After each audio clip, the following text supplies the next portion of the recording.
In this quick tutorial, I'll show you exactly how to add stocks to a watch list on Webull. Whether you're a seasoned trader or just getting started, keeping an organized watch list is essential for tracking the stocks you're interested in. Webull offers a user-friendly interface that makes this task a breeze. Let's dive in and set up your watch list on the Webull desktop platform. First things first, you'll need to open the Webull platform and sign in to your account. If you haven't already set up your account, make sure to do so before proceeding. Once you're logged in, you'll be greeted with the Webull interface, which is filled with various tools and options. But don't worry, we're going to focus on the watch list section today. Now, locate the watch list section on the top left side of your screen. This is where you'll be managing and organizing all your stock interests. When you find it, you'll notice a list of stocks that might already be there, or it could be empty if this is your first time setting it up. Either way, adding new stocks is simple.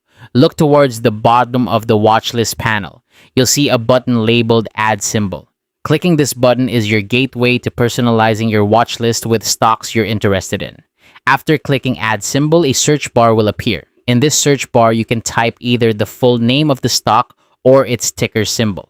For example, if you're interested in adding Apple to your watch list, you can type Apple or simply AAPL. As you type, the search results will populate, displaying the stock you're looking for. Once the stock appears in the search results, simply click on it. This action will automatically add the selected stock to your watch list. It's as easy as that. This feature saves you time and keeps your watch list updated with just a few clicks. Feel free to repeat this process for as many stocks as you want. You can add multiple stocks and organize them according to your trading strategies or interests. Having a well-organized watch list can be a powerful tool in monitoring market trends and making informed decisions. And there you have it, a straightforward method to add stocks to your watch list on Webull. With these steps, you can keep track of all your favorite stocks effortlessly. Happy trading, and may your investments be fruitful.